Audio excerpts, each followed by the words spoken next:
What's good, y'all?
What's good? What's good, everybody?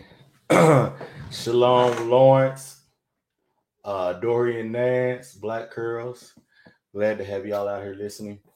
Yo, we gotta decided to do it today, being I got a lot of stuff going on tomorrow and this weekend. So um, I wanted to finally have another one after having a lot going on. So I decided I'd do it today. Got some free time today, so we'll do it today, and we're gonna have fun with this one.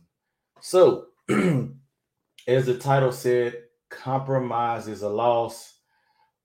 When you have power, you don't have to compromise. So we're going to get into it. This topic needed to be covered after one day hearing someone say, compromise doesn't mean you're weak or that you lost. So today we'll briefly reflect on the story of Solomon to show how his compromises were losses that led to an ultimate loss. So for this study, we'll be going into Deuteronomy chapter 7, verses 1 through 10, chapter 17, verse 17, and First Kings chapter 11, verses 1 through 13 to show just that. So I will be reading from the Amplified version of the Bible, but I'll give everyone time to get there. We'll be starting with Deuteronomy chapter 7, verses 1 through 10. So, and it starts like this. When the Lord, your God, brings you into the land which you are entering to possess, and has cleared away many nations before you, the Hittite, the Girgashite, the Amorite, the Canaanite, and the Perizzite, and the Hivite, and the Jebusite, 7 nations greater and mightier than you. And when the Lord, your God, gives them over to you, you defeat them, then you shall utterly destroy them. You shall not intermarry with them. You shall not give your daughter to his son, nor shall you take his daughter for your son, for they will turn your sons away from me to serve other gods. Then the anger of the Lord will be kindled and burned against you, and he will quickly destroy you. But this is how you shall deal with them. You shall tear down their altars and smash to pieces their sacred pillars and cut down their Asherim, symbols of the goddess Asherah, and burn their carved or sculpted images in the fire. For you are a holy people, meaning set apart, to the Lord your God. The Lord your God has chosen you out of all the peoples on the face of the earth to be a people for his own possession, meaning his very special treasure. You see here how when God is communicating with them, he communicates with them as he has power, because he does. He doesn't communicate with them from a compromising standpoint, because he doesn't have to. Because he has power, whereas they do not. So, continuing on with verse 7. The Lord did not love you and choose you because you were greater in number than any of the other peoples, but because the Lord loves you and is keeping the oath which he swore to your fathers. The Lord has brought you out with a mighty hand and redeemed, or bought you from the house of slavery, from the hand of Pharaoh, king of Egypt. Therefore, know without any doubt and understand that the Lord, your God, he is God, the faithful God who is keeping his covenant and his steadfast loving kindness to 1,000 generations with those who love him and keep his commandments, but repays those who hate him to their faces by destroying them. He will not hesitate with him who hates him. He will repay him to his face. Therefore, you shall keep, meaning follow or obey, the commandment and the statutes and judgments or precepts which I am commanding you today. I went on to 11. I said 10, but it was actually 11. But you see here how he's communicating with them. There is no compromise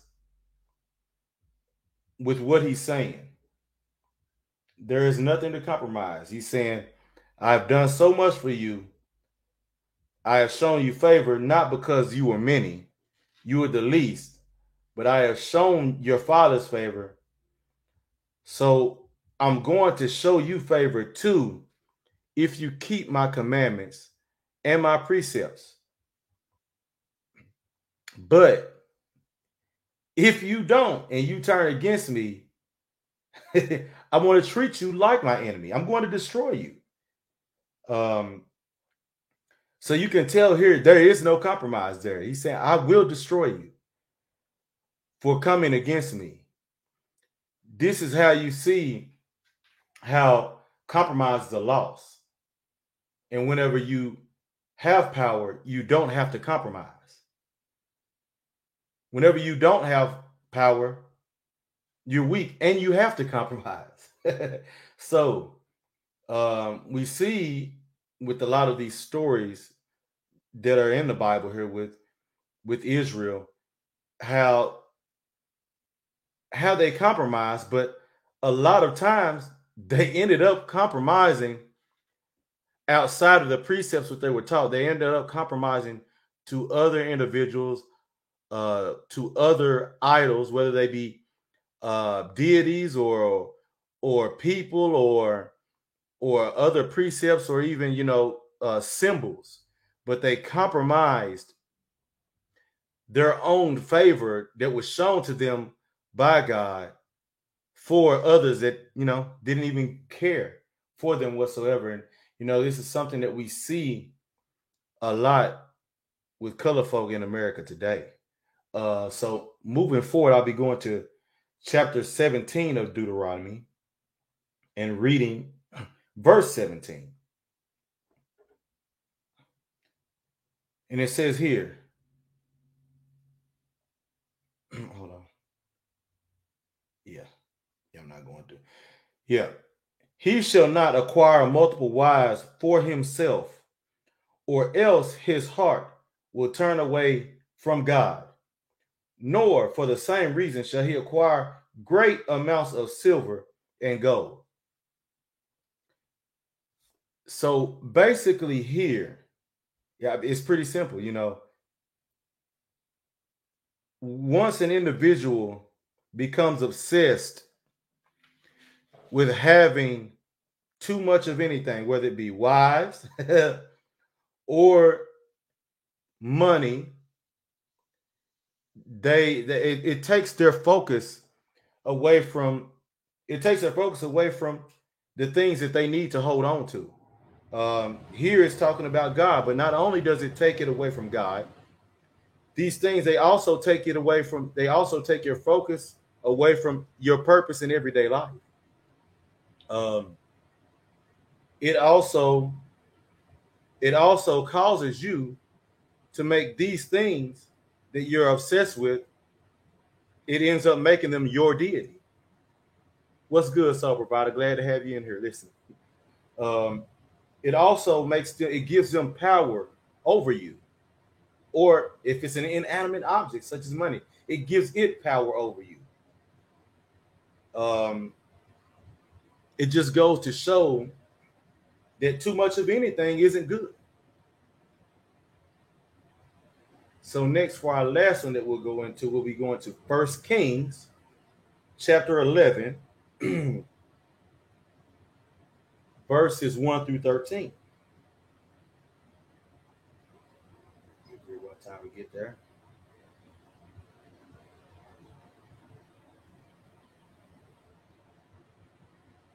All right. So let's get to it. Now, King Solomon defiantly loved many foreign women, along with the daughter of Pharaoh. Moabite, Ammonite, Edomite, Sidonian, and Hittite women, from the very nations of whom the Lord said to the Israelites, "You shall not associate with them, nor shall they associate with you. For the result will be that they will turn away your hearts to follow their gods." Yet Solomon clung to these in love. He had 700 wives, princesses, and 300 concubines, and his wives turned his heart away from God. For when Solomon was old, his wives turned his heart away after other gods, and his heart was not completely devoted to the Lord his God, as was the heart of his father David. For Solomon went after Ashtoreth, the fertility goddess of the Sidonians, and after Milcom, the horror, the detestable idol of the Ammonites. Solomon did evil things in the sight of the Lord and did not follow the Lord fully, as his father David had done. And the evil things first was that it shows that it says here that he was, well, he got too many. He had 1,000 women. I mean, it's just ridiculous.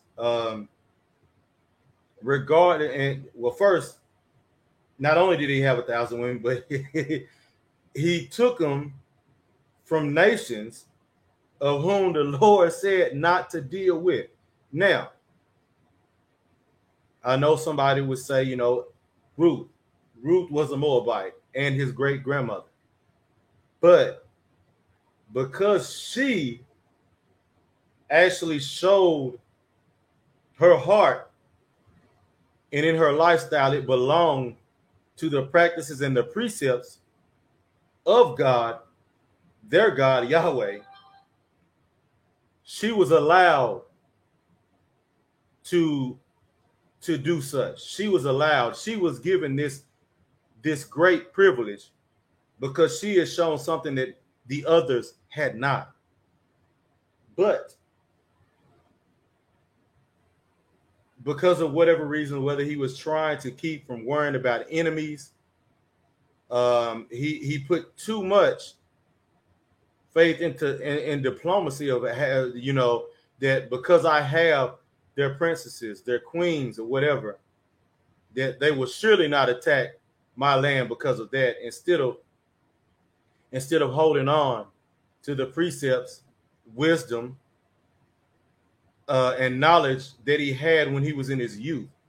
But this was his fault, wanting to, just take up all the women. And it said he was in love with them. He was obsessed with these women. So being in love with them, it shrunk his love for the God who gave him knowledge and wisdom beyond any that had been seen before, and gave him riches abundance. So it's showing here how him being in love with them, it compromised him. And compromise, as the title said, is a loss. So now moving on to verse 7. Then Solomon built a high place for worshiping Chemosh, the horror, the detestable idol of Moab, on the hill which is east of Jerusalem, and for Moloch, the horror, the detestable idol of the sons of Ammon. And he did the same for all of his foreign wives who burned incense and sacrificed to their gods. When they had been instructed ages ago that whenever they conquered these nations, they were to destroy all of these idols, everything representing all the altars. They would destroy all of that because it makes me think of that line in I forgot which Riddick movie it was, but anyways, you keep what you kill. So because they conquered them, they couldn't keep, they weren't allowed to keep what they had known before, the lifestyle they known before. They were to adopt a new, and so that was the importance of destroying all of that, because they were to now mold their whole precepts after the Israelites who conquered them. And also in the same tone, it was to keep the Israelites from compromising to these other people's gods and lifestyles and precepts. 9. So the Lord became angry with Solomon because his heart was turned away from the Lord, as it showed when it said he was in love with all of these women. The God of Israel, who had appeared to him twice and had commanded him concerning this thing, that he should not follow other gods, but he did not observe, meaning, he didn't remember and obey what the Lord had commanded of him. Therefore the Lord said to Solomon, because you have done this and have not kept my covenant and my statutes, which I have commanded you, I will certainly tear the kingdom away from you and give it to your servant. However, I will not do it in your lifetime for the sake of your father David, but I will tear it out of the hand of your son. And the son he was talking about was Rehoboam. However, I will not tear away all the kingdom. I will give one tribe, Judah, to your son for the sake of my servant David and for the sake of Jerusalem, which I have chosen. What's good? What's good, Ori? But you see here, because of what God had planned, he did not tear it away. But after Solomon's passing, they would go back, the Israelites would go back into slavery again. But he didn't tear away all the kingdom. He gave one. He gave blessings to the tribe of Judah for the sake of David, who, even though you see, with David's story with Bathsheba, even though he had wives that he conquered, but he still really truly only had one wife, and that was Bathsheba. After Michal had defied David and God with her insolence and her disrespect, when David was happy of bringing the ark to Israel, having it once again. But so Bathsheba became so even though in his transgressions, God still had favor in David. And David, he messed up big time, messed up big time. But he still didn't have multiple wives, and he didn't have he had multiple wives, but he only had one true woman partner in Bathsheba. But he did not take hold of these other customs. He was the story between them two, you see the differences in the rulings and the relations and the paths and just the whole aspect of life between a conquering king versus one who inherited the throne. David was what he was because he had not only was he chosen for the job, but he earned it. He had to fight, literally. He had to kill, he had to take. So even in his mistakes, his sins, his screw ups, fuck ups, whatever you want to call it, he still never forsook God. He still never forgot him. And he was still, it was still important. He was still important to him. But you see here with Solomon, who inherited the kingdom. Oh gosh, I have one over time watch. Thanks. All right. But you see, he still he didn't who he inherited. He lost everything. Um it because it just goes to show the importance of earning something versus inheriting something. But yeah, I've gone over the time. This is I talked a little bit too much here, but had to go into it. So what we'll do, we'll go over to the barbershop talk. Uh, Lawrence, if you would just post a link in the chat for to the barbershop talk, and we'll open it up there and have a good one. We'll have a discussion about it. All right. Thanks for coming out. Don't forget to hit that like button. Share and subscribe also if you have not. Thank you, Lawrence. But that's all, and we'll get started here on the barbershop talk in a minute. Thanks, guys. Peace.